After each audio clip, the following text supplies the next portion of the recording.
Royal হোটেলটা নিজের ঘনিষ্ঠ বাপ্পাদিত্য মণ্ডলকে দিয়ে দিল শেখ শাহজাহান কেন? তাহলে কি আড়াল থেকে এই পুরো নেটওয়ার্ক অপারেট করার জন্য? জেলে থেকেও অ্যাক্টিভ ছিল শেখ শাহজাহান, জেলে বসেই ফোন করে শেখ শাহজাহান হুমকি দিচ্ছে। এর আগে আমরা দেখিয়েছি আপনাদেরকে এক্সক্লুসিভলি। সন্দেশখালীর প্রতিবাদীরা রিপাবলিক বাংলাকে বলেছে যে শেখ শাহজাহান কিভাবে দিনের পর দিন বসে হুমকি দিচ্ছে জেল থেকে, সরাসরি হুমকি দিচ্ছে যাতে কেন্দ্রীয় সংস্থার কাছে কেউ কোনো গোপন জবানবন্দি না দেয়। অভিযোগ ছিল সন্দেশখালীর মণ্ডল পরিবারের। আমি শোনাবো নির্মল মণ্ডল, সন্দেশখালীর বাসিন্দা, কি বলছেন তিনি, শুনুন। ইডির অফিসে, সিবিআই অফিসে কেস করেছিলাম। আমি সরবেরিয়া শাহজাহান শেখের মার্কেট তো আমাদের জায়গা, 11 সালে জোর করে দখল করে নিয়েছে।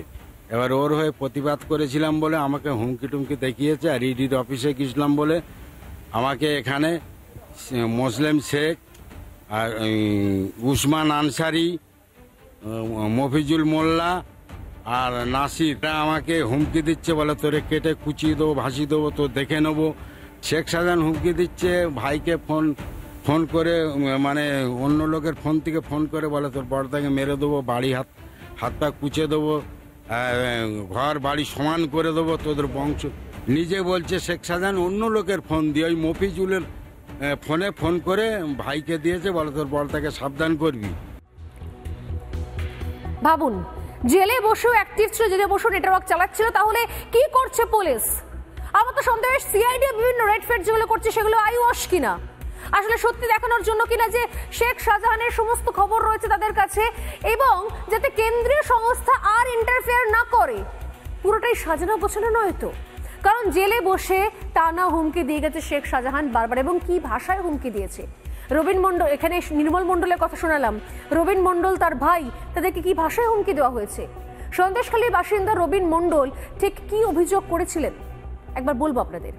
রবীন জানান যে হঠাৎ প্রায় দিনই রাত্রিবেলা অজানা নাম্বার থেকে ফোন আসছিল। তো একবার যখন তারা নিশ্চিন্ত হয়ে যায় যে শেখ শাহজাহান চলে গেছে জেলে, এখন অনেকটা নিশ্চিন্ত হওয়া গেছে, আর এলাকায় সে উৎপীড়ন হবে না, সেই অত্যাচার হবে না, ঠিক সেই সময়তে প্রায় রাতে অজানা নাম্বার থেকে ফোন আসা শুরু হয়। রবীন জানান যে হঠাৎ রাত্রিবেলা ফোন আসে। আর কি জানাচ্ছে রবীন? তখন তিনি ফোন ধরে বলেন যে কে বলছেন। ফোনের উল্টো দিক থেকে একজন বলছে যে শেখ শাহজাহান বলছি। তারপর তাকে বলা হয় যে খুব বার বেড়েছিস, তোরা মার্কেট নিয়ে অত বাড়াবাড়ি করছিস, তোদের বাড়ি ঘর ভাঙচুর করব, ভুলে যাস না আমি বেঁচে আছি, মরে যাইনি, বোমাবাজি করে দেব, বাড়ি থেকে বেরোনো বন্ধ করে দেব। এটা শেখ শাহজাহান বলেছিল সেই সময়। ভাবা যায় এই ফোনও সেই সময়তে ভাইরাল হয়ে গিয়েছিল। একজন দাগি ক্রিমিনাল জেলে বসে প্রতিটা লোককে নিজের এলাকার ধরে ধরে ফোন করছে, কাউকে বলছে বাড়ি থেকে বেরোনো বন্ধ করে দেবো, কাউকে বলছে বাড়ির মেয়েকে তুলে নিয়ে যাব, কাউকে বলছে বোম মেরে উড়িয়ে দেবো, কাউকে বলছে এলাকা ঢোকা বন্ধ করে দেবো, কাউকে বলছে প্রাণ নিয়ে রাত্রে ফিরতে পারবি না।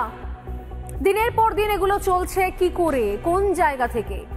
এই শেখ শাহজাহানের বিরুদ্ধেই জাস্ট দিন কয়েক আগে বিস্ফোরক অভিযোগ করেছিলেন পদ্মা মণ্ডল।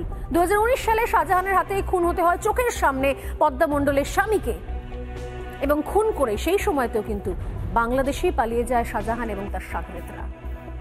আমার শোতে সোজাসুজি স্বর্ণালীতে কি বলেছিলেন তিনি, শোনাবো একবার। আজ বোঝা যাচ্ছে আসলে শেখ শাহজাহানকে টাচ করলে শুধুমাত্র খুন ধর্ষণ নয়, তার সঙ্গে পাচারের অনেক পর্দাফাঁস হয়ে যাবে। শেখ শাহজাহানকে টাচ করলে এই যে দিনের পর দিন ধরে নির্দিষ্ট একটা রুট, যে রুট আসছে পাইকগাছা থেকে সাতক্ষীরা হয়ে বসিরহাট হয়ে হিঙ্গলগঞ্জ, এই রুটটা আমি দেখাবো আপনাদের কিভাবে পাইকগাছা থেকে সাতক্ষীরা, সাতক্ষীরা থেকে বসিরহাট, বসিরহাট থেকে হিঙ্গলগঞ্জ হয়ে এই রুটে দিনের পর দিনকে দিনের পর দিন রোহিঙ্গাদের ঢোকাচ্ছে শেখ শাহজাহান। সেখানে বছরের পর বছর ধরে তাদের কলোনি বানাচ্ছে, তাদেরকে সেখানে রাখছে, এবং তাদেরকে অবৈধ নথি দিয়ে জাল তাদের ডকুমেন্টস বানিয়ে তাদেরকে ভাড়াটে খুনের মতো কাজ করছে। নৃশংসতার সঙ্গে এলাকার ছেলেদের, প্রতিবাদী যুবকদের খুন করে একদম একদম একদম দেহটাকে ভাগ ভাগ করে সেই দেহগুলো লোপাট করে দিতে পারে। কি অসাধারণ স্ট্র্যাটেজি! এই 2019-এর 8ই জুনে আমার স্বামী সহ আমার পরিবারের 2 দেওর সুকান্ত মণ্ডলের দেবদাস মণ্ডলকে খুন করে শাহজাহান শেখ, কাদের মোল্লারা এরা বাংলাদেশে পালিয়ে গেছিল। আচ্ছা, মানে আমি একটু একটা রুট দেখাচ্ছিলাম আপনাদেরকে, যে পাইকগাছা থেকে সাতক্ষীরা, সাতক্ষীরা থেকে বসিরহাট, বসিরহাট থেকে হিঙ্গলগঞ্জ হয়ে এই সন্দেশখালীর একাধিক জায়গায় ডেরা। আপনি বলছেন কাদের মোল্লা, এই শেখ, আমাদের শেখ শাহজাহানও ছিল তখন। হ্যাঁ, শেখ শাহজাহান, কাদের মোল্লা, তারা এই খুনের পরে পালিয়ে গিয়েছিল বাংলাদেশে। বাংলাদেশের কোন জায়গায়? সাতক্ষীরাতে পালিয়ে গিয়েছিল, যেখানে শেখ শাহজাহানের শয় শয় জমি আছে, সেখানে ব্যবসা আছে সাতক্ষীরাতে বাংলাদেশের। এবং আপনি মারাত্মক অভিযোগ করেছেন যে রোহিঙ্গাদের নিয়ে এসে খুনের কাজে ব্যবহার করা হয়েছে। হ্যাঁ, ওই দিন পুরো হাটগাছি অঞ্চলের মানুষ দেখেছে, কারণ এটা অন্ধকারে হয়নি, রাতেও হয়নি, প্রকাশ্য দিবালোকে হয়েছিল এবং পুলিশের সামনেই হয়েছিল। কি হয়েছিল? পুরো রোহিঙ্গা দিয়ে এলাকা ঘিরে দেওয়া হয়েছিল।